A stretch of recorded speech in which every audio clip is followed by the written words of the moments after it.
Hoy es el día 29 de octubre de 2021. Estamos aquí junto a Omar García y Aldo Bolognesi. Estamos haciendo la segunda entrevista de este proyecto de investigación, posible beca de investigación también. Y bueno, la primera pregunta que les hago a mis entrevistados es ¿de qué forma se conocieron y en qué lugar? Sí, contestá vos. Sí, bueno, cursaba en el año 78, el tercer año de la Escuela Agrotécnica en Miramar, con el título de agrónomo general salíamos en esa época, y inicia en marzo de ese año un curso en la Escuela de Apicultura, que era una actividad que me interesaba, más allá que trataba de hacer todos los cursos posibles. Pero bueno, empecé con Aldo Bolognesi y con don Luis Cutinella, también un referente de la zona que lamentablemente ya no está con nosotros. Y bueno, comencé ese curso, hice la monografía, porque en ese momento rendíamos una monografía teórico-práctica en la escuela para tener el título.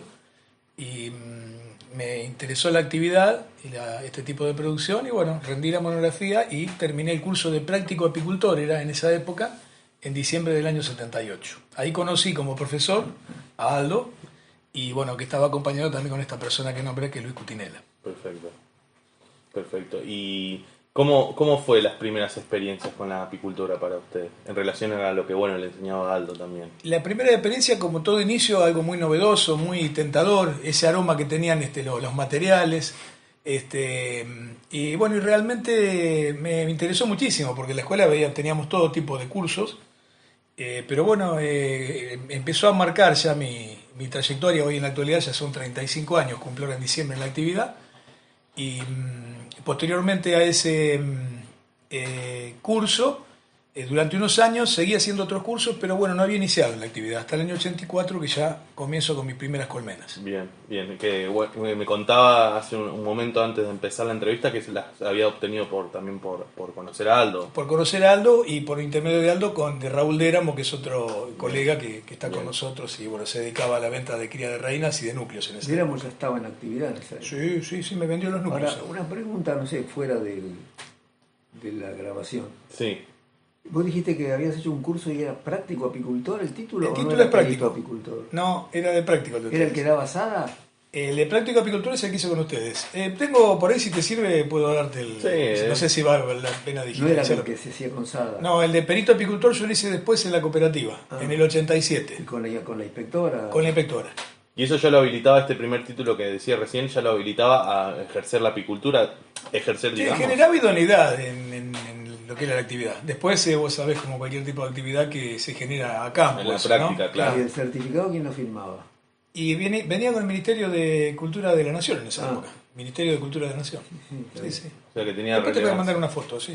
Muy bien. ¿Y cómo fue? O sea, estas primeras experiencias fueron muy gratas, pero a la hora de ir a lo práctico, ¿encontró complejidades? Yo creo que siempre le digo a los alumnos, yo soy de la idea que tienen que hacer el curso antes de empezar en la actividad, siempre. Y Claro. bueno, todo tipo de capacitación. Yo creo que ningún curso habilita o da las alternativas prácticas suficientes para generar un manejo productivo de inicio. Claro. Lo que tiene el curso que las distintas materias generan una amplitud de conocimiento que cuando uno va viendo las distintas facetas que se presentan en las distintas estaciones en la colmena, ahí ya va relacionando y tiene un panorama más amplio para definir. Bien. Pero bueno, la experiencia de campo se logra después de 4 o 5 años como cualquier tipo de actividad. Bien. ¿Y con cuánto empezó? O sea, ¿con Bueno, cuánto? yo arranqué con 4 núcleos, el primer año eran 4, ya casi un enjambre 5, ya pasé al segundo año a 35, ya pasé a las 100 al tercer año, y bueno, desde ese momento que inicié hasta ahora mantuve un número los últimos años entre 350 y 550, que después lo bajamos a 450 y lo mantenemos ahí. Bien. Y por ejemplo, una cosa que hablábamos la última vez con Aldo era el tema de las enfermedades. Bueno, Aldo me contaba el tema de la varroa, por ejemplo, que había sido tan devastador acá. Y encontró problemas con alguna enfermedad, con Sí, algún ácaro. Bueno, es una linda historia esa, porque yo tenía 155 colmenas en un momento y Barroa me mató 55 colmenas de una. Y bueno, en ese momento estábamos ya con el inicio del CEPA, el Centro de Experimentación y Promoción Apícola, y bueno, conocí a Martínez Huaras, otro referente de la zona, y comencé a hacer un apoyo técnico a la parte de investigación, que Aldo también participó en numerosos años. Y bueno, a partir de ahí me hice un poco enemigo directo de Barroa y lo seguí hasta el día de hoy. Y bueno, hemos tratado de ese momento hasta ahora de hacer un manejo que nos permite hoy en día, con un grupo de cambio rural que estoy trabajando como promotor, está también Aldo en el grupo, mantenemos controlados momentáneamente, no todavía no vamos a cantar victoria, pero lo tenemos controlado y bueno, hacemos un manejo interesante. Bien, muy bien. Bueno, y cuéntenme, a ver, ustedes dos trabajaron juntos. ¿Qué dificultades, o sea, el CEPA fue la primera institución en la que trabajaron juntos ustedes dos? ¿Hubo un antecedente? Sí, creo que fue la primera, ¿verdad? Sí, la primera. ¿Y qué? En el CEPA se reagrupaban todos productores apícolas, había apicultores autodidactas. Sí, había un poquito, no éramos muchos, no sé, seríamos 10 o 12. Sí. Igualmente eran un buen... O sea, todos de la región, todos hablando siempre de Mar del Plata. ¿Usted ya vivía acá? Sí, radicado. Sí, claro, estaba radicado. Bien. ¿Y qué? O sea, ¿promovían la actividad? Sí, ¿Hacían cursos también? Sí, dábamos cursos, sí. Habíamos hecho de cría de reinas. Sí, después de sanidad. Polen. Sí. Producción de polen. Sí, sanidad, lo que americana en el momento que estaba en auge. Sí, sí. Y bueno, y se hacían los folletines informativos de acuerdo a la estacionalidad con las distintas actividades y demás que se daban para el momento, ¿no? ¿Quedan abiertas a todo el público? Sí. No, una de las dificultades, yo para responderte la pregunta que vi, es que realmente en la actualidad hay un poquitito más de participación, pero originalmente era muy difícil, había, no sé, 100 productores, 80 productores y podíamos llegar a juntar 30 en las reuniones, como mucho, y con jornadas realmente organizadas y demás. Es decir, no había mucho interés o mucha participación. ¿Y por qué? Y yo creo que la apicultura es una actividad artesanal y eso genera, y dedicación parcial, y eso genera que, como se va haciendo de a ratos en general, no se dedican directamente a esa actividad como actividad principal, y eso por ahí hace que la gente no se ocupe mucho de interiorizarse en temas nuevos y demás. Es lo que creo. Sí, un poquito es el modelo, el perfil que tiene el apicultor, ¿no? Que no es el que tenía en ese entonces, no es el mismo que tiene ahora. Dicen más ahora el apicultor es autodidacta. participativo, no es autodidacta, sino que busca información, Instruirse, claro. tiene herramientas que no tenía, como la internet, las computadoras, etcétera, etcétera, etcétera. Y en ese entonces el apicultor era un ser más individualista, aislado, guardaba secretos, etcétera, etcétera, etcétera. Lo hacía un bicho raro. Sí, Claro. sí, me sumo a lo que dice Aldo respecto a que antes el productor tenía sus colmenas, su sala de extracción, su camioneta y no se le podía ocurrir jamás de los jamases llevarla su miel a que se la extracte otra persona. Eso era imposible. Es decir, cada uno tenía su equipo de extracción en su casa y la miel de cada uno era la mejor para cada uno, porque era lógico, sí. no querían... lo que sí, en base a lo que comentaba Aldo, a medida que avanzaron las tecnologías y demás, hoy ya hay salas comunitarias, no tiene muchas veces sentido armar una sala de extracción para un número de colmenas que después para amortizar y después no se llega nunca. Claro. Y bueno, lo que ha generado es que se haga más participativa o que ya no sea tan individualista, es decir, se comparte muchísimo más ahora. ¿Y ustedes creen que a pesar de que hoy día ya haya avanzado tanto de la tecnología, esta idea de asociarse, el propio apicultor sigue siendo individualista en parte? ¿Les parece? Los hay. Sí. Están las dos alternativas. Sí. Los hay y hay gente muy abierta que no le cuesta nada comentar manejos y prácticas que son funcionales y realmente responden bien. Y hay otros que no, hay otros que son muy Arraigados. Sí, muy ellos y no comparten.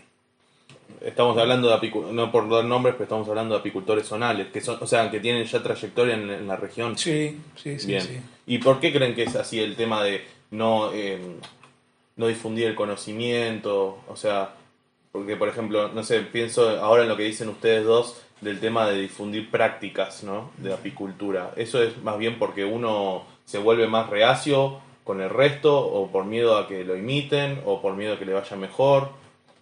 Yo creo que está en la idiosincrasia de cada individuo. Está el individuo que tiene más alma de docente, que le gusta compartir, comparte y le consulta al otro cómo te fue con esta práctica, si mejorás, comentámelo, así yo mejoro, que es un poco lo que introdujo mucho Cambio Rural eso, el intercambio.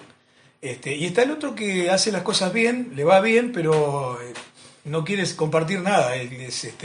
No voy a hablar de la palabra egoísta, son formas de pensar y de actuar, ¿no? Totalmente, totalmente. Y eso lo notaron ustedes cuando, o sea, a la hora de asociarse, ¿no? Aldo me planteaba que muchas veces quedaban los intereses individuales por sobre la asociación. Y uno cómo trata de sanar eso a la hora de estar en una organización, ¿no? Estoy pensando, no sé, por ejemplo, Cambio Rural, las cooperativas Mar y Sierras, ¿no? ¿Cómo trata de arreglar esos problemas? No sé, o buscar una solución capaz que no sea totalmente la eficaz, pero a mediano plazo. Y yo creo que en parte con el ejemplo en el trabajo de lo que uno hace. Tratando de mostrar resultados positivos que devienen de ese trabajo colectivo o cooperativo. Bien. Cooperativo lo digo en el amplio sentido, no en la institución. De la reunión, digamos, Sí, de individuos. Sí, la reunión de individuos. Claro, claro. No individuos que sea un rejunte de individuos, sino un grupo de individuos que trabajan tras un objetivo común. Claro. Que eso es también lo difícil por lo que ustedes hablan del individualismo del apicultor, ¿no? Reunir a tantas personas que piensen de una determinada forma y vayan hacia un determinado lugar. Debe ser complejo, porque ya de por sí tratar con otras personas que no piensan igual que uno es difícil. Sí, yo retomando también lo que comenta Aldo, a mí me tocó trabajar en Cambio Rural. Yo estoy de 2004 en forma ininterrumpida, salvo 6 meses, hasta el día de hoy, con grupos. Y he trabajado en 3 oportunidades con 2 grupos juntos. Y creo que hay grupos que funcionan y grupos que por más que uno ponga el alma, no los puede hacer funcionar. También está en la parte individualista y la idiosincrasia de cada uno. Sí, totalmente. Tuve 2 grupos de lujo, que fue Colmenares del Sur, y el actual que tenemos ahora, que ya hace 6 años y medio que estamos juntos, que fue primero Azares del Sudeste y ahora es Colmenares del Atlántico, que se reformuló con 5 o 6 productores más. Y no digo que no tenemos problemas, como pasa como hablábamos con la cooperativa. El problema se genera diariamente, cotidiano y es normal. Pero el tema de la empatía, el pensar siempre que todos tenemos que ganar, pero tiene que ganar el grupo para que siga. Claro. Y eso me pasó con 2 grupos, y he trabajado con 9 grupos, creo. Un montón. Entonces, y los otros grupos había gente que sí, pero cuando uno tiene la mitad que sí, la mitad que no, lamentablemente no se fracasan, aprovechan lo que es la experiencia comunitaria, la mayoría, pero no se logran realmente resultados generales, son particulares, porque hay algunos que no logran nunca objetivos importantes, ¿no? Y apoyando lo que él dice, yo estuve también como promotor de Cambio Rural. Claro. Cuando empezó Cambio Rural en el 93, con otro enfoque, porque el INTA bajaba la línea, entonces decía, bueno, vamos a juntar, y convocaba y venían apicultores y armaba los grupos, y yo creo que los grupos se arman de abajo para arriba, no de arriba para abajo. Totalmente. Como nació este grupo donde yo estoy integrado, que se fue haciendo de a poco, se fue fortaleciendo, se fue con la idea, bueno, que hacemos una cooperativa, hacemos una asociación, hacemos un grupo de Cambio Rural. Bueno, finalmente quedó un grupo de Cambio Rural y creo que no nos equivocamos.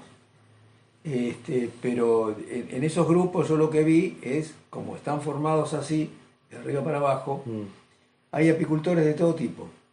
Y las ideas son diferentes. Y una idea común, una idea para el bien común, no la tienen a veces. No les madura, no les entra. Un ejemplito de lo que pasó. Yo tenía el primer grupo que tuve, estaba en Orense. Orense es un pueblito que está cerca de Tres Arroyos. Sí. Que tiene una parte turística costera y tiene una parte interna del pueblo que es un pueblo rural. ¿Y qué pasaba ahí? En el grupo había apicultores de 20 colmenas, de 100, y había uno grande que tenía 1000 colmenas. Es una diferencia. Pero el tipo medio se avenía a los más de menor desarrollo. Y bueno, y se planteaban temas, por ejemplo, la compra de tambores. Cuando fue la compra de tambores, bueno, vamos a ver si con eso bajamos el costo del tambor, porque entraba este muchacho de Mil Colmenas, que compraba unos cuantos tambores. Y yo me acuerdo que un día lo encuentro a este muchacho y ¿cómo anda? Nada, dice, no le doy más bola, dice, vamos, yo sigo en el grupo, no le doy más bola, dice. Habíamos quedado y comprábamos tambores. Yo consigo el tipo que me ofrece los tambores con un precio adecuado y al primero que le comento del grupo dice, no, yo ya compré. Claro. Bueno, ese es el ejemplo típico de... Claro. Y bueno, ahí el grupo ese de Orense duró hasta que se fue desarmando. Después tuve otro en Necochea que tenía apicultores grandes de los que viajan al valle a hacer núcleos y apicultores locales que estaban ahí. Y bueno, y finalmente empezaron a enfrentarse entre ellos y se separaron, los grandes por un lado y los chicos por el otro. Y, o sea que en la región, como que por lo que me van contando ustedes, no hay una cooperativa así que haya perdurado así en el tiempo a largo plazo, digamos desde la década del 70, de lo que veníamos hablando hasta el 2000, no. Nunca. Y nunca, pero por el hecho de la idiosincrasia del apícola, del apicultor, por un problema del dinero, por un problema del interés propio de cada uno. Porque en realidad, pasando hay otras variables. Bueno, pero también me las pueden comentar, o sea, son casi 40 años, pienso yo 50 años, en donde en tanto tiempo de lo que vengo hablando con Aldo, no se ha concretado un grupo, digamos, eficazmente hablando, ¿no? Sí, o no se ha podido lograr que más cantidad de productores tengan una idea, un proyecto en común. Yo no sé si es la actividad, yo creo que es la actividad. El 80% de la apicultura argentina es dedicación parcial. Claro. Y acá tenés que hacer una diferencia importante. Yo respeto mucho a los profesionales, no porque sea más profesional manejando la colmena que el productor de dedicación parcial, sino porque económicamente se la juegan con una sola carta, que es apicultura. Claro. Entonces esa gente que tiene camiones y que tiene un número importante de colmenas y que tiene que sufrir todos los embates de el clima, todos, la parte económica, todo. Dólar, exportación. Exacto, todos. Esa gente siempre hablamos, y lo hablo con los grandes que son colegas y tengo trato con ellos, gran respeto, porque el productor de dedicación parcial, y calculo yo que también hay una relación con ese 80%, si le va mal con la cosecha, tiene, el de dedicación parcial tiene donde agarrarse, porque tiene otra entrada. Claro. Entonces a mí me va mal, y bueno, hago la plancha un año, estaré sin poder crecer, o me tendré que ajustar, pero salgo adelante. Pero esta gente tiene empleados, tiene camiones, tiene cosas que realmente mantenerlo eso es muy difícil. Es complejo. Entonces yo creo que ese 80%, que es la mayoría de los productores que son de dedicación parcial, genera que, como es una dedicación secundaria, más allá que a nivel, es un poco ambiguo, ¿no? Porque a nivel nacional Argentina está entre los primeros países exportadores y productores. Y el 80% son de dedicación parcial. Pero esa dedicación parcial, de mi punto de vista, es la que no permite, porque no lo precisa directamente a la producción apícola para vivir, no permite a veces que se meta más en el tema. Bien. Y a veces se escucha de los más grandes que dicen, claro, lo que pasa es que vos no te dedicás exclusivamente a esto. Entonces, a partir de ahí, hay una visión muy distinta de la apicultura. Son dos apiculturas completamente distintas. Y es la misma apicultura, porque manejar colmena y producir miel. Claro. Y encima la que supuestamente es menos profesional, entre comillas, porque es la que uno tiene otra actividad paralela, es el 80%. Entonces, los grandes son grandes, pero el conjunto de los chicos son más. Yo creo que ahí está el problema. No sé si mi apreciación es correcta, pero... Sí, yo coincido con lo que estás diciendo, sí, es así. Eso y un poco la idiosincrasia. Y la idiosincrasia, sí. Es una mezcla medio explosiva igual, por lo que me dicen, ¿no? Sí. Porque... Ahora, hay otras, digamos... Variables. No variables, sino otras actividades que tienen cosas parecidas, ¿eh? Yo llegué a conocer también así, estuve trabajando muchos años en educación agraria y he visitado quintas, por ejemplo, productores de hortalizas. Y yo me acuerdo que había un productor que producía zanahoria y yo lo fui a visitar porque le estaba llevando, no sé qué era, un ensayo, no me puedo acordar bien exactamente ahora, un ensayo que querían hacer desde la facultad, porque yo cuando me recibí, el trabajo mío final en la agronomía fue uso de túneles de polietileno Sí. sobre almácigos Sí. y el túnel doble. Un túnel doble que tenía una capa de aire en el medio, bueno, era para ver el grado de protección mayor con respecto al simple. Y uno de los que visité yo con el tema del túnel era un productor de zanahoria. Y yo, qué linda zanahoria que tiene, qué sé yo qué sé cuánto. Y viene y me dice, no vas a decirle nada, calla al vecino, pero mirá, y me daba un abono que tenía, un NPK, creo que era nitrógeno, fósforo, potasio. Que no le diga nada al vecino, porque si el vecino se enteraba, por ahí producía igual zanahorias que él, pero vos te das cuenta claro, el grado de egoísmo. Es ¿no? como que cada uno cuida su propia parcelita, ¿no? Y también yo creo que la parte de educación incidió mucho en eso, entre todas las variables. Claro, eso es lo que le decía preguntar, cómo lo institucional y lo académico había influido. Porque antes era instructivo. Antes bajaba, como dijo Aldo, del INTA, un programa y yo te decía, vos el núcleo tenés que hacerlo así, así, así. Y vos tenías 10 años de productor. Y vos hacías los núcleos distintos y te iba bien. Entonces eso generaba una ruptura. A mí me pasó, yo viví la primera época de cambio rural de esa manera. De la década del 90. Claro, Sí. cuando yo arranco en 2004 todavía estaba la estructura esa. Y nos capacitábamos que con Tito de Feudi, con tu padre, íbamos a hacer todos los meses una capacitación a Interbalcarce. Sí. Entonces era el promotor era el director técnico y se jugaba como el promotor quería la apicultura. Y chocarse con gente que tenía por ahí más experiencia que uno, o igual, otra distinta que funcionaba, costaba muchísimo. Porque tenías que hacerle cambiar. ¿Y por qué? Porque Cambio Rural y el INTA lo decían. Mira. Claro. Y no era así. Los cambios rurales siguientes fueron moderando ese tipo de estructura educativa. Pasaron del instructivo un poquito más a lo participativo, a que todas las experiencias eran válidas. Y a mí me pasó, yo en los últimos grupos como mejor trabajé con este sistema. Claro. Porque yo comentaba y siempre ponía, por ejemplo, bueno, hay una forma que es muy práctica, que se está haciendo hace mucho tiempo y que funciona y que tiene tanta eficacia en porcentaje, por ejemplo, formación de núcleo, que es esta. Pero sería bueno que lo compatibilicemos, lo hemos hecho. Claro, sí, yo me encontré con productores acá en Azares de 300, 350 colmenas y tercera generación de productores apícolas. Claro, Entonces, tenía un tiempo.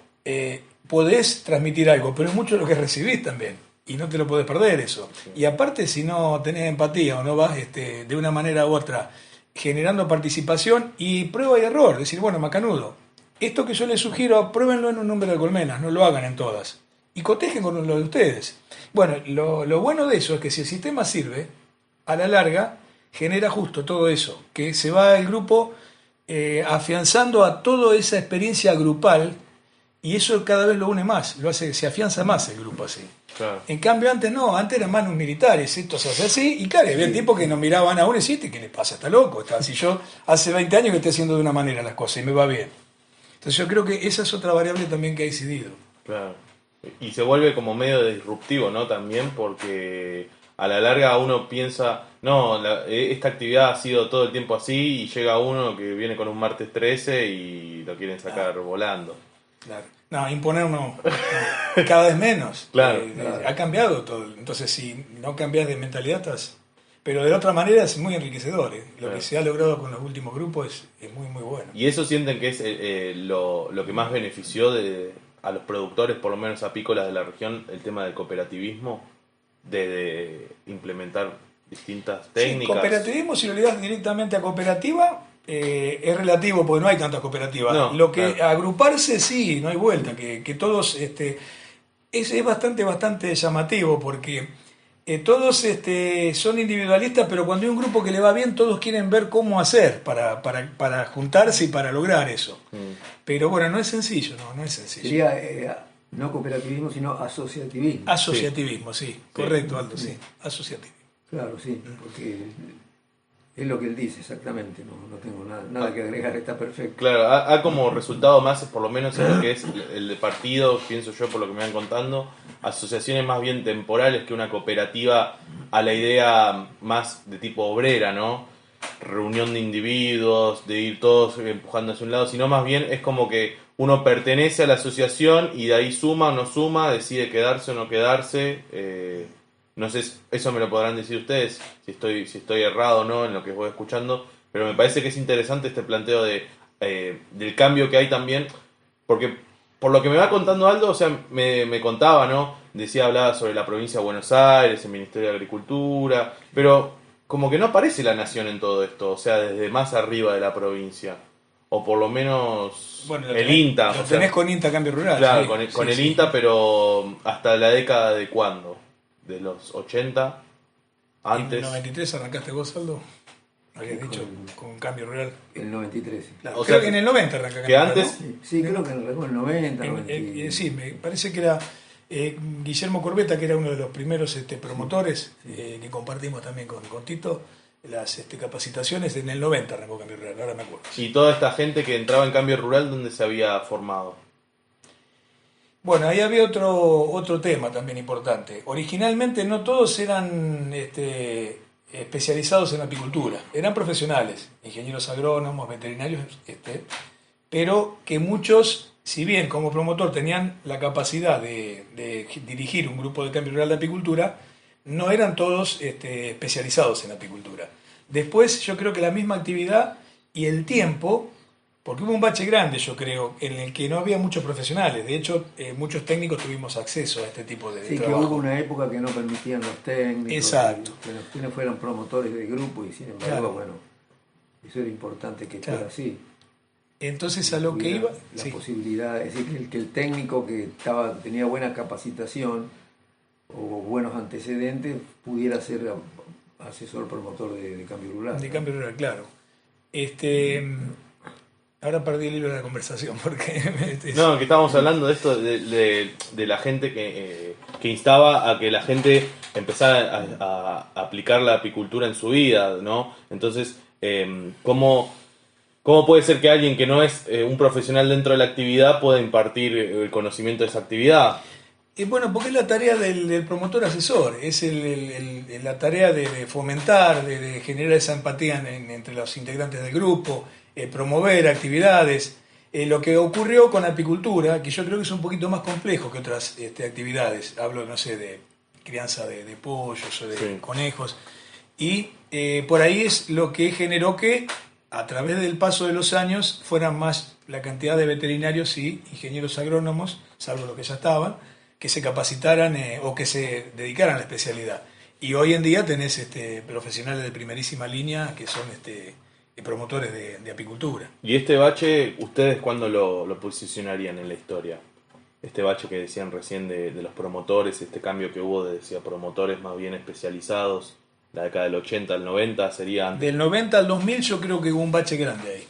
Y porque Después no había- aparecieron biólogos especializados, porque a mí me tocó de entrada verlo eso. Del 90 de entrada no había muchos especializados. Éramos 17 que viajábamos a Balcarce en un momento y por ahí los que manejaban apicultura bien eran 10 o 11. Otros se capacitaban, tenían cursos, pero yo hablo de la actividad práctica. Claro, de la hablo de lo que práctica, yo digo sí. de la entreetapa para abajo de trabajar. Yo creo que sí, que para poder estar ejerciendo las funciones de promotor asesor tiene que haber transitado la actividad. Claro. Si es todo teórico no va. No, porque ahí Teórico. chocamos con la persona que ya viene con antecedentes de años de trabajo Mm. y no podés, porque te hace preguntas que no Que podés no van al responder. caso, Tiene sí. que haber ejercido mucha palanca, ahumador y Sí, sí. darle- Bien, y bueno, ahora yo creo que podríamos entrar un poco más en lo que sería la vida de ustedes, ¿no? ¿Cómo ha influido? O sea, Aldo me contaba que sentía que la actividad en parte le quitó tiempo de su vida, de pasarlo con su familia, ¿no? Por estar tan involucrado a veces cuando había empezado con esto del congreso, de la cooperativa. ¿Sienten que la actividad ha evolucionado a favor, en retrospectiva desde hoy para atrás, que ha ido en contra, que se ve más una asociación de individuos o se ve más bien un aislacionismo de la gente?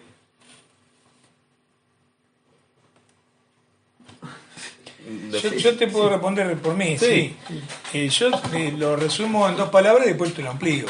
Yo si tuviera 20 años comienzo la actividad de vuelta. Bien, Me gustaría la actividad de hace 30 años atrás, sin pesticidas, sin cambio climático y con otro tipo de situaciones, ¿no? Pero en el caso particular mío, sí, coincido con lo que comentó anteriormente Aldo, que me quitó mucho tiempo, porque es una actividad que salís a una hora y si tenés que hacer un trabajo, no es vuelvo a tal hora, no, lo haces, terminás el trabajo y volvés.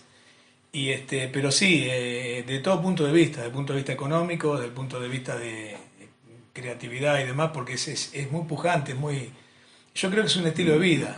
Ah, bien. Hay personas yo digo que las personas que toleran 2 años y siguen, normalmente quedan.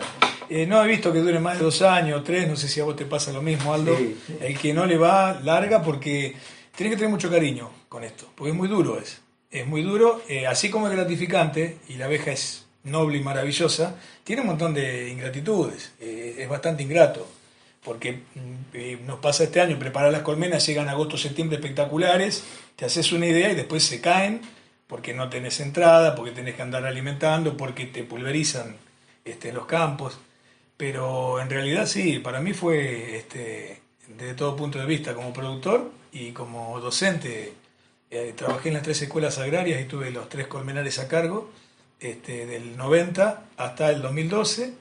En Leiraisos trabajé los últimos 5 años, y bueno, y tengo un montón de exalumnos que son colegas, algunos en el grupo, y es gratificante eso es lo que uno cree que... Colega y socio tenés vos también. Y socio, sí.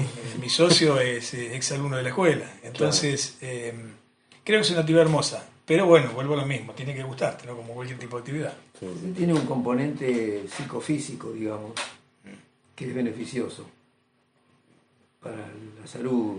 ¿Por qué dice psicofísico? Y psicofísico porque es lo físico, el dedicarse a la apicultura. Los apicultores tienen fama de ser tipos sanos en general, ¿no? No sé si es por el veneno, por la miel. Físicamente, de acá puede haber algún problema. Tenemos algunos que... Pero Es interesante igual esto que dicen, o sea que, porque uno, o sea, como decía Omar recién, volviendo a esto en retrospectiva, decir, volvería a empezar la actividad a pesar de esto y esto, es como decir, bueno, volvería a intentarlo, no perdería la oportunidad de... Si yo lo haría. Claro, claro. Si tengo que hacer un análisis de lo que viví los 35 años con apicultura, Sí. y hoy, que los voy a tener en diciembre, arranco a los 20 años, si tuviera 20 años arranco de vuelta. con experiencia. Y me encantaría con la experiencia de ahora, sería Claro. genial. Con experiencia, Sería hermoso, vale. claro. No, y por eso digo, es psíquico, porque realmente el hecho de trabajar en el campo con las abejas produce una sensación de bienestar, dejando los días que las tipas están insoportables y te sacan de los fundillos. Pero si no, te produce un placer el hecho de estar en contacto con la naturaleza, a veces esos días calmos y vos ves trabajar la abeja y te sumerge en un estado de éxtasis, a veces que decís, la pucha, qué bien que me siento acá, ¿no? Sí, es un estado, le agrego a Aldo que coincido totalmente, que mirás la hora cuando arrancás y trabajás, y por ahí mirás el reloj de vuelta, o vas al vehículo y ves la hora, se te pasaron 3 horas y no te diste cuenta. Porque es una cosa, es un ajedrez, es permanente, cada colmena un problema para solucionar, es realmente interesante. Es un relax, Claro, eso les iba a decir. hasta Es como- cierto punto, en cosecha es un amasije. Es como una terapia, ¿no? Diríamos. ¿Y creen que todos o la mayor parte de la gente que han conocido que se ha insertado en la actividad piensan de esa misma forma? No creo. No, pero la mayoría, ahí separamos el apicultor realmente genuino de la persona que utiliza la actividad como una actividad más económica. Bien. Es mi punto. Sí, Sí, es así. sí. Bien. ¿Y qué...? Ah, no, sí, dígame. No, aparte te das cuenta por la forma de tratar yo ahora le agregué a un montón de datos y cosas que aplicamos, buenas prácticas y demás, el tema del bienestar animal.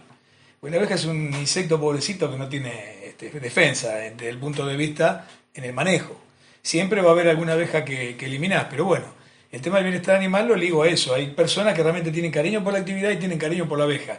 Y hay personas que utilizan la abeja como un medio de producción. Entonces Claro. ese cariño se desvirtúa un poco en el manejo y en la forma, ¿no? Claro. Y los capitalistas, sobre todo, los que ponen Claro. dinero y tienen Sí, el socio, claro. que es el que se... Si tienen una canilla atrás de cada colmena, entonces van a la colmena y sacan tantos kilos y llenan los baldes. Y eso decimos nosotros de los que realmente buscan. Todos buscamos un bienestar económico, no lo hacemos por amor al arte, ¿no? Pero Pero hay una pasión detrás de la actividad que es lo que Sí. ustedes resaltan. Claro, claro, Que totalmente. capaz otra persona que uno ve no por decir, pero un apicultor que tiene capaz 1000 colmenas dice, bueno, ya fue, a final de mes saco esto. No tienen tiempo tampoco, no les da el tiempo y económicamente si lo harían distinto posiblemente no les funcionaría. Realmente, sí, Claro, sí. claro. Hay un médico famoso que fue premio Nobel, von Frisch, Carbon Freeze. el alemán. Carl von Frisch, Carl von Frisch. médico, premio Nobel en el año, tengo el libro, yo inclusive no me Sí, acuerdo. yo leí unos artículos. Bueno, el comportamiento. Escribió sobre el lenguaje de las abejas, ¿no?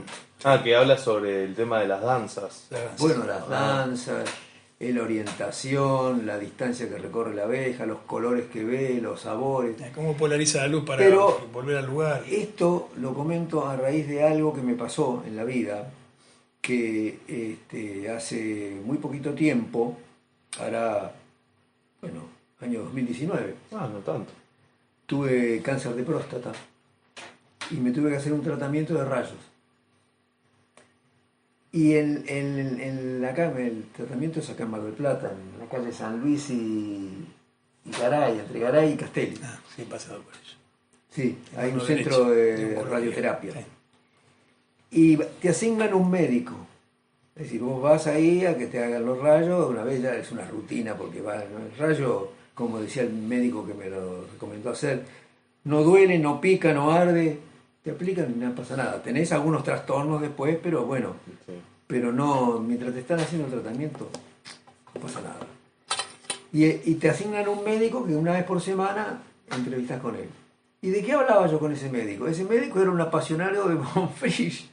No sé cómo salió, que decía, usted tiene colmenas, pero von Frisch dice, fue el tipo, el investigador que mejores trabajos hizo, Sí, trabajo. sin nada, porque no tenía ningún equipamiento. Era toda observación y cosas caseras hechas. Y bueno, y él elogiaba mucho a von Frisch, siempre hablábamos, ¿no? Y me comentaba, sabía del libro de von Frisch, sabía mucho más que yo, porque yo lo había leído y no me acordaba ni la mitad de muchas cosas. Y el tipo, pero un apasionado. Estaba tratando de acordarme el napolitano, creo que se llama, el médico. Bien, bien. Bueno, Pero- qué loco, ¿no? Coincidir con gente así que uno no espera que sepa de la actividad, porque uno piensa la apicultura debe ser esos locos que están ahí con ese casco medio extraño ahí en medio del campo. Y por lo menos a mí, yo también algo que les iba a preguntar, el común de la gente, ¿cómo creen que ve la actividad? ¿Como algo extraño? Tenés un montón de... Hay distintos enfoques. ¿Sí? Muchísimo enfoque, sí. muchísimo. Bueno, dígame aunque sea uno para comentarme si Yo quieren. creo que está ligado a la relación y al conocimiento que tiene. Porque yo te digo, mi familia la actividad la ven como que la abeja es un insecto noble porque, bueno, asimilan un poco lo que uno comenta. Pero tenés personas que vieron la película de abejas asesinas y ven una abeja o personas que tienen algún familiar alérgico que tuvo problemas. Sí. Entonces ahí tenés alguno de los enfoques, hay muchísimos más. Bien, bien. No sé, Aldo, si Pero sí, hay diferentes enfoques. Inclusive el que piensa que el apicultor es un tipo que tiene el beneficio, trabajan una vez por año, sacan miel y las abejas trabajan por él y es un sí. Como un explotador. explotador, sí. Hay que llevarlo un par de días al campo para que vean lo que es. Y pasarla ahí. Claro. ¿Y cuál ha sido para ustedes la experiencia, la peor? O sea, Aldo me contaba que una de las peores experiencias que había tenido en su momento fue cuando le pasó lo del Varroa con las primeras colmenas Sí, que había tenido. sí, fue terrible. Sí. O sea, en general, en su vida, ¿cuál fue para ustedes la peor experiencia que tuvieron en relación a esta actividad, no? Porque me imagino no solamente las enfermedades, sino el hecho de que, por ejemplo, tener, qué sé yo, que no poder vender la miel, o ya sea tener que pagar un precio altísimo para de alguna forma u otra ser redituable lo que uno viene trabajando. No sé qué me pueden comentar de eso también, que me parece que es importante. Yo te había comentado algo y es decir, yo estaba sufriendo la experiencia de la mortandad de colmenas. Vamos a ubicarlo en el año 83. Después del Congreso, yo fui invitado A Brasil, que me contaba. A Brasil. Sí. y yo iba con uno de los productos que fabricaba Rossi. CR81. CR81, sí. Para probarlo allá. Para ver cómo andaba con el Barroa. Bueno, la primera experiencia que tuve cuando me hicieron dar una charla sobre Barroa y ponían cara rara porque yo había dicho que había una gran mortandad de colmenas y ellos, los brasileños, no creían en la mortandad de las colmenas porque tienen una abeja, que es la abeja africana o africanizada, que tiene un ciclo un poquito más corto, que tiene un comportamiento higiénico mejor, que el Barroa se le ataca más los zánganos que las obreras, una serie de cositas. Entonces no creían y me dijeron, no, lo que no puede ser, ¿dónde has visto colmenas que se mueren por Barroa? Pero cuando terminé la charla, que me fui bastante apesadumbrado de la charla, igual tenía que seguir visitando ahí, porque me llevaban a los distintos sectores que tenían en Ribeirão Preto, en la Facultad de Medicina, donde estaba la parte de genética de abejas. Y González, que era el titular de ahí, que todavía está, me dice, no, Aldo, no se haga problema, dice, yo creo que Barroa va a seguir, va a producir daño y mortandad acá también. Y yo me fui de Brasil, y en marzo fue eso, y creo que, no sé, a los 2 meses, o no me puedo acordar exactamente cuándo fue, David de Jong, que es un técnico norteamericano que está becado allá, vino a Argentina a comprobar a ver qué pasaba con Barroa, ¿no? Y él, Carlos Rossi de La Plata, que trabajaba en el ministerio. Un técnico de lujo. Claro, porque él fue, a una de las personas con que habló de Jong fue con Delgado. Y Delgado era otro de los que decía que con el manejo, que no hacía falta nada, que el Barroa no era problema. Claro. Y Rossi llamó un día y decirle a Jong que vaya a General Madariaga, a un apicultor de allá. Tenía un lote, creo, de 45 colmenas, uno de los lotes que vio, 5 vivas.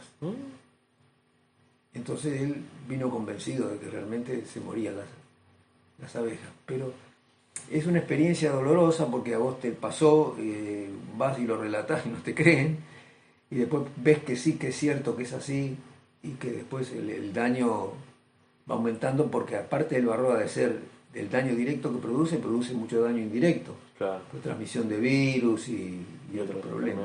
Claro, eso fue lo más terrible. El estrés habilita cualquier tipo de enfermedad, especificada, americana. Fue lo más bravo, ¿no? Porque lo que sí, en la experiencia mía lo mismo. Las 55 colmenas muertas fueron justo que estaba despegando, un golpe. Un 30 y pico % de lo que tenía. Pero recién estaba empezando a respirar porque nosotros lo hicimos de la nada. No teníamos más. Me tuve que ir a vivir una quinta 5 años para poder crecer con las colmenas porque no podía pagar alquiler. Pagaba un departamento que después me lo adjudicaron. Y bueno, tuve que dejar de alquilar, irme a una quinta, que me sirvió muchísima experiencia también. Pero bueno, mi señora con 3 hijas chicas, en un lugar que no era muy cómodo, digamos. Muy apto, claro. Así que, pero sí, Barroa fue para el caso mío también, de lo que tuve lo peor. Y después se han hablado de crisis apícola que yo las he tomado con pinza, pero bueno, por ahí soy muy optimista, porque tuvo la crisis del tema del propóleo, que bajó la venta por casi 2 años de miel y demás. ¿En qué año esto fue, más o menos? Ay, estuve leyéndolo. El propóleo 2000 fue 2000 y monedas. Tengo las referencias, te las paso después. ¿Ustedes se refieren a crisis en el torno a productos? A la parte económica. Ah, bien. Económicamente paralizó la venta de todo. De la miel que se vendía a nivel local y todo. Bueno, fue 90 y pico, ¿no? 90 y pico, ¿no? Yo lo tengo el artículo acá. Fue después del tema de Barroa. Sí, fue después, sí. Ah, Sí, puede ser. Aparicio era la mujer que le cerraron la... Aparicio, sí. La que tenía... Y Arauz, el ministro. El bueno, sí. No voy a hacer comentarios porque no quiero que salga la grabación. No pasa nada porque Después estoy grabando, pero claro, sale la ideología, puede también salir a flor de piel, así está que bien. si es antiperonista. Una persona que desconocía completamente el tema. Ah, bien, Y no estaba especializado. como político se puso a opinar y realmente fue lastimoso. Desastroso. Y lo otro es nitrofuranos, la otra crisis. Claro. Pero lo que yo no entendía como crisis, que Argentina seguía siendo el principal de los 3 principales productores y principales exportadores. Entonces yo decía, hubo momentos bravos. ¿Para quién? Para los profesionales que se dedicaban exclusivamente a esto. Claro. Volvemos a lo mismo. A los que estaban Entonces, especializados. claro. Y detectaban los residuos de nitrofurano, ¿no? Y nitrofurano fue el otro aparato importante que tuvo. Nitrofurano, que es una... Es un producto químico que no está permitido dentro del Códex Internacional y si te lo detectan en miel, en los controles de calidad, la miel esa te la descartan, no te la toman. ¿Y eso fue ahí próximo a la crisis esta del propóleo o fue un poquito después? Sí, fue posterior, sí. Fue Fue posterior. Posterior al propóleo. O sea que a pesar de tener tantas crisis, o por lo menos estas dos crisis que hablan desde el 2000 y ahora esta que también la segunda crisis que hablan, el sector sigue Sigue en en alza, o sea, en auge. Sí, sin dudas. Yo creo que ahora estamos ante la peor crisis, que va a ser el tema de los pesticidas y el cambio climático. Eso también les iba a preguntar. Sí, yo creo que Y sí. yo creo que eso el desafío nos cuesta cada vez más ahora. ¿Por Cada vez qué? más complicado. Y a pesar de que hay toda una tira verde de fertilizantes y... eso es lo que se dice. No, está la ley, pero no hay control. No hay control ni... No tenemos un control de las recetas como corresponde para la aplicación. No hay forma. Y acá los controles se abandonaron. Estaba Cristina Irazábal, No dan del abasto. Ministerio de Asuntos Agrarios, que Imposible. trabajaba en control no aeroaplicadores, aplicadores terrestres. Sí. Y abandonó la actividad porque una vez casi la matan. Estaba parando en la ruta o controlando precisamente a los ¿cómo se llaman? Los mosquitos. Los mosquitos. Y le tiraron un vehículo encima, la quisieron atropellar. Las mismas empresas multinacionales. No sé quién fue, la verdad que no sé. Sé que dijo que Claro. que Porque no ese se debe ser un dedicaba. problema también, ¿no? Sí. A ver, estamos hablando, volviendo a lo institucional, ¿no? Este tema de lo académico, influir desde distintas organizaciones o instituciones nacionales o provinciales para que se siga manteniendo viva la abeja, en pos de que, bueno, en pos que el sector productivo agropecuario siga aumentando todo el tiempo lo que tira en la tierra para beneficio propio y no tanto para el ecosistema, sobre todo sabiendo que, bueno, la abeja es un polinizador natural. Entonces eso debe ser lo más difícil, ¿no? En cambio rural, ¿ustedes notaban eso también?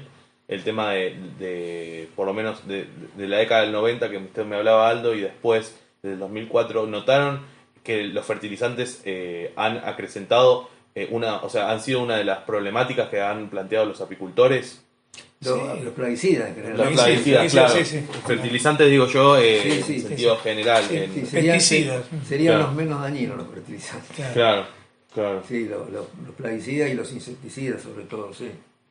Sí, es un tema que me viene preocupando y me ha seguido preocupando siempre y evidentemente, es decir, antes me preocupaba y me ocupaba.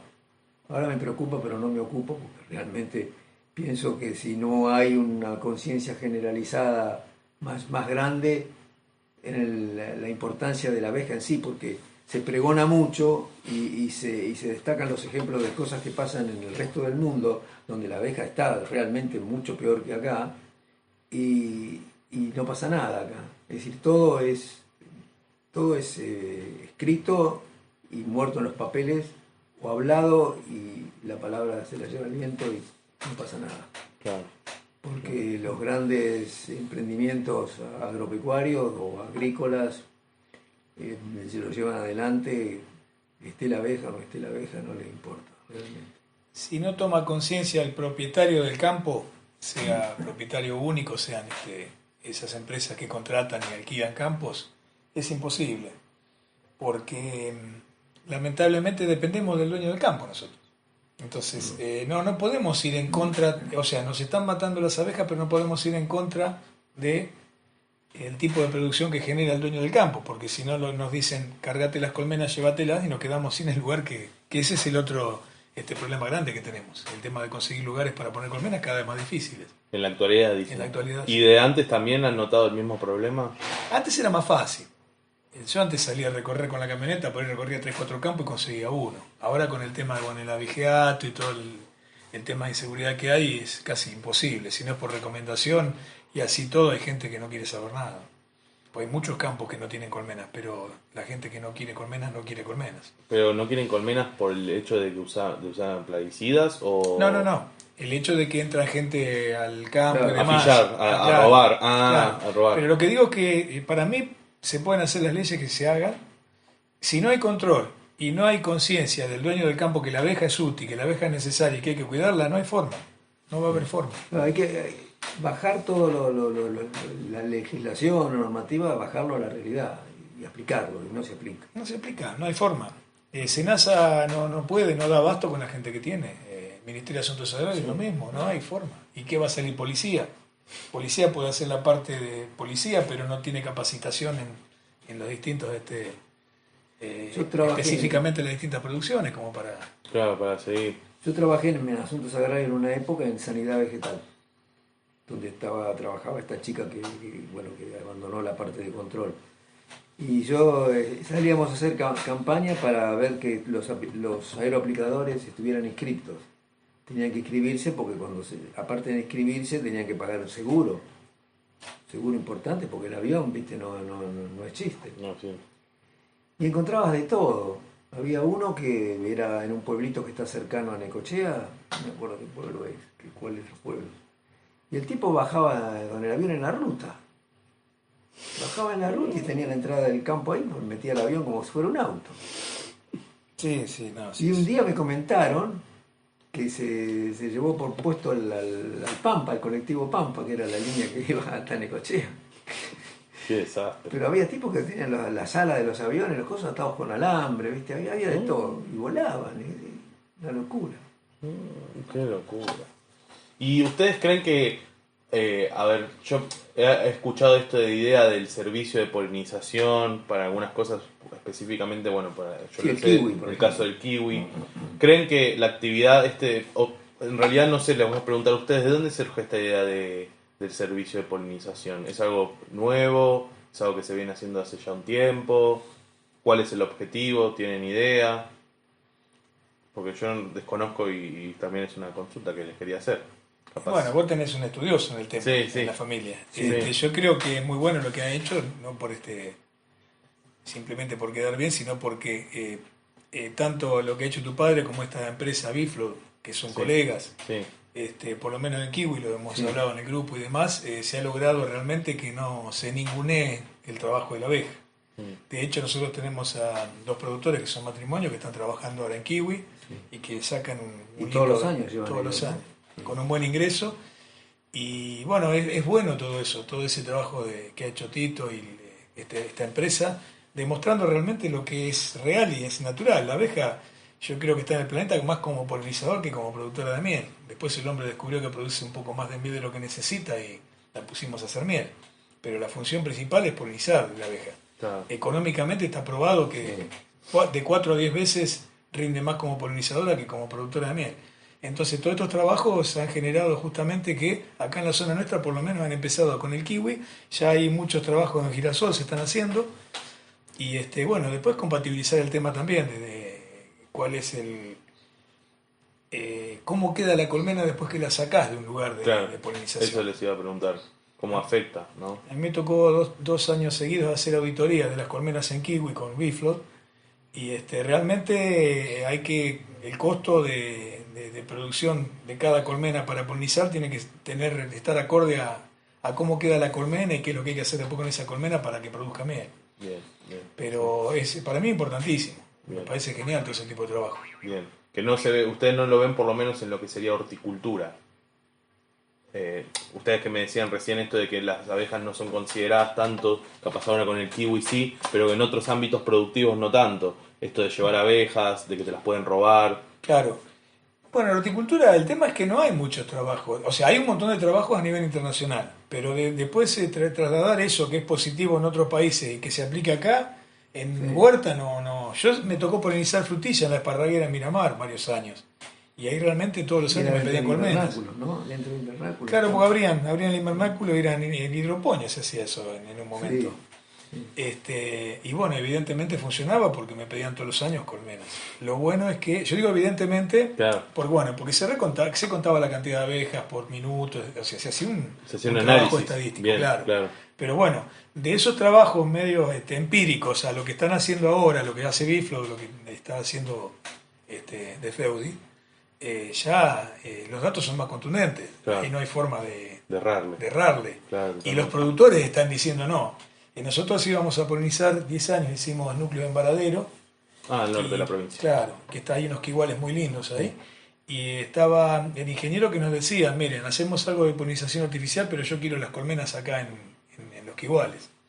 Y realmente llevábamos núcleos, 400, 500 núcleos poníamos. Muchísimo. Una locura, sí. Ahora se ha generado un estudio más determinante que te dice no hace falta llevar 500 núcleos con tanto. Pero bueno, ya se sabía que funcionaba. Lo bueno es eso, lo que funciona, si encima lo podés fundamentar y probar, y encima un poco tabularlo, decir, bueno, tantas colmenas por hectárea son suficientes, o mejor colmenas que núcleo, o mejor núcleo que colmena, eso lleva a mejorar todo. Bien, bien, bien, bien. Bueno, y ahora les iba a preguntar un poco también de esto, que me cuenten qué les pareció la experiencia del CEPA, de los boletines que sacaron, o sea, cuál era el interés que tenían ustedes, qué habían pensado cuando se reunieron. Sí, era difundir la apicultura Sí, y generar interés y atraer a los colegas para trabajar un poco más ¿cómo se llama? en el ámbito. Mancomunadamente. Claro, claro. Y el objetivo en sí era difundir. Ustedes desde acá trataban Sí. desde lo académico, no sé si de lo académico, pero más bien de lo investigativo. Ah, muy buena está Fue cambiando la la portada. portada. Este fue los primeros y esto fue cambiando la portada, y el interior. Sí, hay algunos que no tengo. Dos o tres no debo tener, los otros los tengo. Sí. ¿Y por cuánto tiempo lo Y fue publicaron? del 80 y pico hasta el... Este es el primero, el 86, dice. Sí, ahí el primero. Y después fue 90, 91, 92 y 93, creo. Hasta el 93. Sí. Y después siguió el centro de experimentación. No, se disolvió. Se disolvió por cuestiones internas. Yo creo que Conveniencia. éramos un grupo de entusiastas que pretendíamos un logro o sea, lograr una mayor concurrencia de productores hacia el centro. Y honestamente no fue así. No logramos. Contentísimos con la actividad porque sí, Claro. hay artículos muy lindos y reconocidos por muchos productores de la zona. Bien. Pero yo creo que esa actividad también que hablábamos hoy de baja participación generó que no prendiera mucho. Sí, tal cual. Lamentablemente, ¿no? Para mí era, como productor yo lo veía algo genial, porque tener esa información Sí. era buena. Totalmente. Además, parece muy, muy serio. O sea, acá planteado, inclusive en la primera hoja dice la comisión directiva. Por ejemplo, no sé, está Di Mattei, Escarpano, San Pedro, Schneider, Negrioli. de Balcarce. Todo referente. Todo de Balcarce. No, San Pedro y Escarpato. Bien. De Una Mattei, persona que acá. tendría que entrevistar es a Rodolfo Borsani, que fue director de escuela agraria. Sí. Ahí se hizo una especialidad de apicultura varios años, que hay muchos alumnos que son productores hoy, y que fue productor también, y es veterinario, que era apicultor. Y está retirado ahora. Sí, y está jubilado. Está jubilado. Sí. ¿Vos lo has visto él últimamente? Yo cenamos una vez cada 2 meses, ahora hace 20 días cenamos con él y con Oscar Tomacel. Tomacet también se jubiló. Tomacel también, sí. Mirá vos. Pero Pipo, una persona que era también un entusiasta, era un tipo también con alma docente y de generar información, ¿no? Y la experiencia esta del CEPA se replicó. ¿Ustedes tenían idea si había otros centros parecidos en la provincia? No, o sea, ¿les surgió la idea a ustedes y dijeron vamos a implementarla? Fue genuino, me parece algo. Eso, Sí. claro. Sí. Fue una idea nuestra. Después hicimos una asociación apícola del sudeste, Acá en la ciudad. sí, que fue cuando pasó lo de los nitrofuranos, ¿verdad? Sí. Y bueno, de entrada con el tema que no había venta y todo, teníamos 65, 70 participantes, Muchísimo. gente. muchísimos, pero eso duró hasta que se terminó el problema del nitrofurano Y y chao. quedamos los 6 o 7 o 10 que habíamos hecho la asociación. Las mismos, varios de los que están acá, decimos. Y estaba Cristina Sí. y Osvaldo, Sí. había unos cuantos y algunos nuevos. A ver, léeme los que están ahí. Acá dice Osvaldo R. de Matei, Antonino Escarpato. Escarpatos, De Raúl Matei, San acá, Pedro, San Pedro de Balcarce. Roberto Schneider, Schneider fue alumno nuestro en la escuela. Ah, mira. Hugo Negrioli. Negrioli está en España ahora, hace varios años. Hugo era el socio de Raúl Déramo. Bien. Daniel Karawiosov. Karagazov es el cuñado de Escarpato. Y socio, sí. Bien. Bruno Marinone, Raúl Falleció. Déramo. Bruno Marinoni falleció y tenía colmena. Y Muy Raúl buen Déramo productor. era el de la cabaña con Negrioli, Claro, con que Negrioli. dio los núcleos. La cabaña apícola. Cabaña apícola. ¿Qué eran? Sí, cabaña apícola. Era un... Criadores de reinas y formadores de núcleo. ¿Cómo es? Chapalmalal. Chapalmalal. Apícola Chapalmalal. Cabaña Apícola Chapalmalal. Acá lo había Debe visto. estar la propaganda. Sí, de la eso. propaganda la había acá, Cabaña Apícola Chapalmalal. Que ahí yo compré los núcleos míos en su momento. ¿Eran los únicos que había en la zona, estas personas? En Mar del Plata Que creo venían. que eran... Sí, los criadores de reinas. eran, sí. sí. Ah, Eran criador de esos. reinas. Sí. Cristina Capelli está también acá. Y Cristina era Es la esposa de señora Osvaldo. de Osvaldo de Matanza. Ah, María Huerta, Beatriz Bonani, bueno, Aldo, Eduardo Lazo, Rufino Viñolo. Esta persona me suena. El Viñolo era... que es conocido. Viñolo trabajaba conmigo, falleció también. Ah, María Huerta, no lo ubico. Sí, tuvo poquito tiempo, me acuerdo yo. Sí. Sí. Después, ¿qué otra me dijiste? y después está... no, Déramo y San Pedro de vuelta vuelven a aparecer. Sí, Sí, después fueron cambiando las... Ah, después fueron cambiando, se modificó. sí. Sí. Igual bastante tiempo, Acá estaba de ¿no? Mateis, después Carpato como vicepresidente. Nos costaba bastante publicar. Porque fueron esto. casi 5 años. Teníamos una persona que se dedicaba a hacer toda esta impresión y el diseño, que es la que figura ahí, Ah, sí. María acá. Ridao. ¿Quién es Mario Ridao? ¿Sabes algo? Estuvimos con mi señora en la casa de ella, vive en Luro, Sí. pasando la 180, Sí. bien lejos, en una transversal que no me acuerdo el nombre Ah. de la calle, y se compró una casita ahí. Mirá. Y tiene colmenas todavía y se las atienden. Mirá Ella no vos. se dedica al campo. Ella Y es la que hacía todo se el casó, esa que... No, sí, Sí, es soltera. Sí, es soltera. Sí, Era un bicho, muy buena mujer, ¿eh? sí, macanuda. Macanudísima. Y fuimos a comer a la casa, nos preparó un cordero y quedamos en que cuando la pandemia aflojara, que lo tendríamos que hacer, invitarla con una comida de la especialidad de mi mujer, que es, como es española, son los mariscos. Oh, qué rico. Qué rico. Entonces hacerle una cazuela o un arroz Qué con bueno. marisco.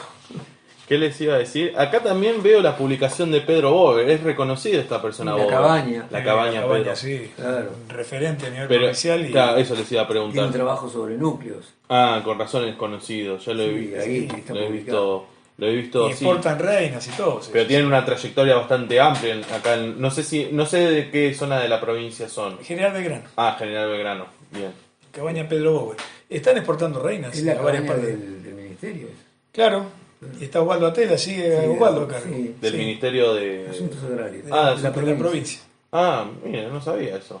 No, están exportando reinas, están muy reconocidos. Muy buenos. Pero muy buenos. desde, ¿qué serán? ¿De la década del 70 estas personas que están? Sí. Ah, ¿sí? Bueno, que personas no, pero la cabaña de la década del 70. Sí. Claro. Wow, increíble. Desde ahí que son de la gente de asuntos agrarios. Sí. Pero ellos no tienen... Pero tiene una asociación cooperadora de productores que trabajan Ah. paralelamente. Es una conformación, digamos, pública-privada, ¿no? Ah, ¿Estoy Sí. bien? bien, bien, bien. ¿Y ellos fueron como los primeros en la región? Criando reinas. Sí, deben ser. Buena pregunta, Ahí ¿no? me metiste en un grupo. No Claro, sé. porque hay muchos criadores particulares, ¿no? Claro, Sí. eso se les iba a preguntar. Criadores particulares Por- muchísimos. Y de acá... Sí, tienen- porque dentro del grupo Claro. de la cabaña estaba Costanzo, por ejemplo. Claro. Y Costanzo producía reinas también. Que reina, provincia de Constanzo. y de acá de la zona había también criadores.